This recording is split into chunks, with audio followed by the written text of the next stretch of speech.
Engkau Tuhan yang setia, waktumu selalu yang terbaik. Engkau Tuhan sandaranku, dan ku hanya kan berharap padamu.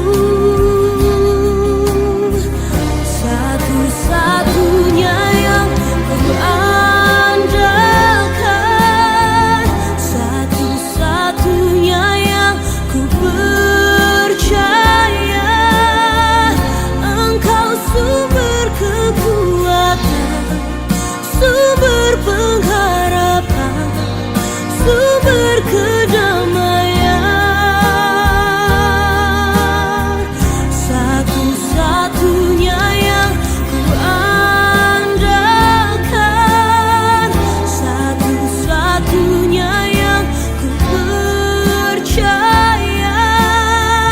Engkau Tuhan memberkati, Tuhan penyembuhku, Tuhan pemulihku. Salam, selamat pagi untuk kita seluruh pendengar setia Sapaan Teduh Klasis Jakarta, Kalimantan, dimanapun kita berada. Sebelum kita mendengarkan Sapaan Teduh kita pada pagi hari ini, mari kita bersatu dalam doa. Bapa surga, kami sungguh bersyukur ya Tuhan untuk kasih dan penyertaan-Mu yang tetap selalu setia menyertai dan menemani kehidupan kami. Tuhan, pada saat ini kami sungguh rindu mendengarkan kebenaran firman-Mu. Oleh karena itu Bapa, kiranya Roh Kudus Tuhan yang menuntun hati dan pikiran kami untuk boleh mengerti apa yang menjadi kehendak-Mu. Berfirmanlah ya Tuhan, sebab kami datang di dalam nama anak-Mu Yesus Kristus, Tuhan dan Juru Selamat kami yang hidup. Amin. Firman Tuhan yang menjadi sapaan teduh kita pada hari ini terambil dari kitab Yakobus 2 ayat 26. Yakobus 2 ayat 26, demikianlah firman Tuhan, sebab seperti tubuh tanpa roh adalah mati, demikian jugalah iman tanpa perbuatan-perbuatan adalah mati. Tema kita pada sapaan teduh kita hari ini, hubungan iman dan perbuatan. Bapak Ibu Saudara yang kasih Tuhan, pada saat kita melihat suatu cahaya, maka kita juga akan melihat ada bayangan yang timbul dari satu benda. Artinya itu menandakan yang satu menyebabkan timbulnya yang lain. Demikian jugalah dengan iman, seperti halnya cahaya akan selalu menghadirkan bayangan, maka iman kita juga akan selalu diikuti perbuatan baik kita. Hal inilah yang ditegaskan oleh firman Tuhan kepada kita, seperti tubuh tanpa roh adalah mati, demikian juga iman tanpa perbuatan-perbuatan adalah mati. Saudaraku yang dikasihi Tuhan, sebelumnya Yakobus menegur para pembacanya untuk tidak hanya mendengarkan firman Tuhan, tetapi juga menghayatinya. Kita bandingkan Yakobus 1 ayat 19 sampai 27. Dengan kata lain, keyakinan kita bukanlah yang kita pikirkan saja, tetapi harus mengubah cara hidup kita melalui perbuatan kita.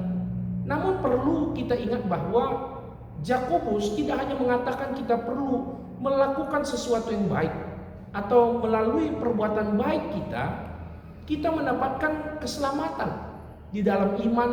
Iman kita pada karya Yesus di kayu salib sudah cukup untuk menyelamatkan kita.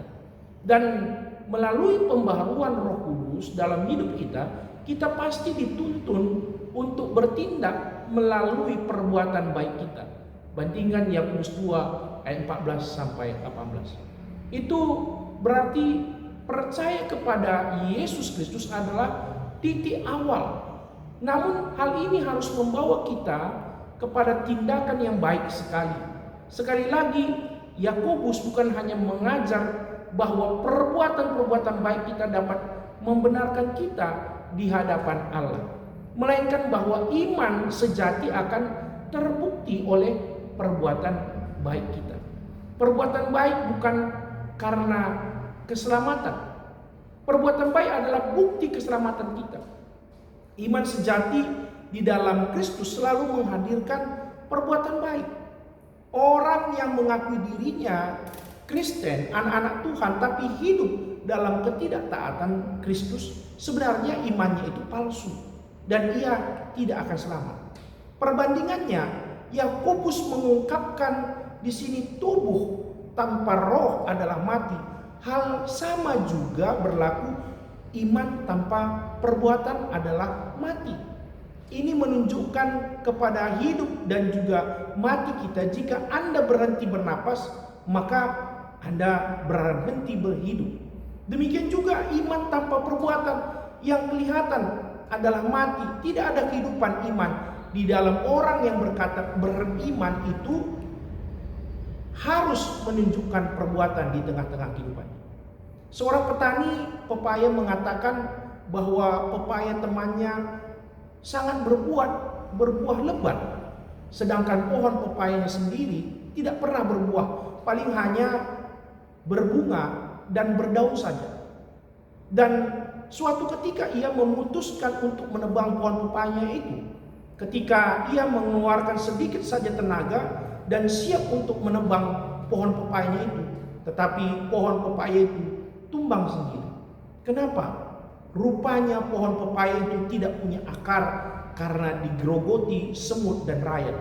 Entah sejak kapan tidak berbuah dan tidak kelihatan buahnya itu. Ternyata menunjukkan ada masalah dengan akar dan pohon pepaya itu. Demikian juga Yakobus mengatakan di sini, bila tidak ada perbuatan baik dari seseorang yang mengaku beriman, maka perlu ditanyakan imannya.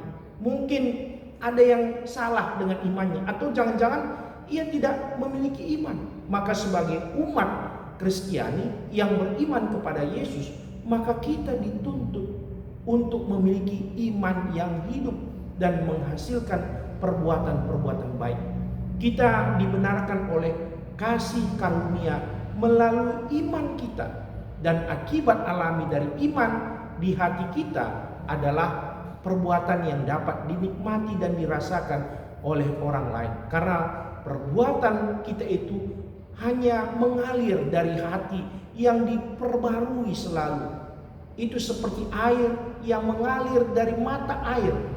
Seorang bernama Bai Fangli, tukang beca yang beriman pada Yesus, dia telah menyumbangkan 500 juta uangnya untuk menyekolahkan 300 anak-anak yang kurang mampu. Dan kalau Bai Fangli bisa melakukan perbuatan baik karena imannya, bukankah kehidupan iman kita lebih seharusnya nyata lewat perbuatan kita dalam kehidupan kita sehari-hari? Maka mari kita menunjukkan iman dan perbuatan kita di tengah-tengah kehidupan kita. Amin. Mari kita bersatu dalam doa. Bapa surga, kami sungguh bersyukur ya Tuhan, oleh kebenaran firman-Mu yang mengingatkan kepada kami satu ayat. Sungguh luar biasa, iman tanpa perbuatan itu adalah mati. Oleh karena itu Bapa, Tuhan memberkati firman-Mu ini agar kami boleh mengingat selalu di dalam kehidupan kami bahwa sebagai orang beriman harus nyata lewat perbuatan di tengah-tengah kehidupan kami. Bapa surga, kami juga berdoa ya Tuhan, di tengah-tengah kehidupan kami mungkin berbagai persoalan pergumulan yang sedang kami hadapi Bapa. Kiranya Tuhan yang memberkati kami supaya tetap beriman teguh, percaya dan berpengharapan kepada Tuhan saja.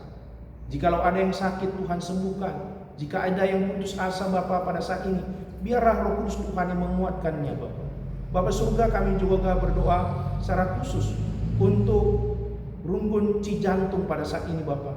Tuhan memberkati untuk seluruh serayan Tuhan, baik itu pendeta, pertua diaken emeritus, pengurus kategori, pengurus sektor. Tuhan memberkati semuanya Bapa untuk boleh bersinergi, untuk boleh bersama-sama membangun iman jemaat di tengah-tengah GBKP Cijantung Bapa. Tuhan memberkati untuk program-program yang ada di tengah-tengah GBKP Cijantung, supaya itu semua dapat berjalan dengan baik Bapa. Bapa surga, ini doa kami Bapa, seluruh kehidupan kami mau serahkan kepada Tuhan. Biarlah Tuhan tetap menuntun dan menemani kami di sepanjang hari ini. Tetap Tuhan memberikan sukacita, damai sejahtera bagi kami seluruhnya Bapa. Ini doa kami ya Tuhan. Ampunkan segala dosa dan kami Bapa, sebab kami datang di dalam nama anak-Mu Yesus Kristus yang sudah mengajari kami doa Bapa kami. Kita ucapkan bersama-sama. Bapa kami yang surga, dikuduskanlah nama-Mu, datanglah kerajaan-Mu, jadilah kehendak-Mu di bumi seperti surga. Berikanlah kami pada hari ini makan kami secukupnya, dan ampunilah kami akan kesalahan kami, seperti kami juga mengampuni orang bersalah kepada kami.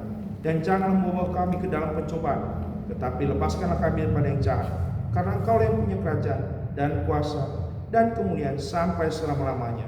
Amin. Tuhan memberkati seluruhnya kita pun di mana berada.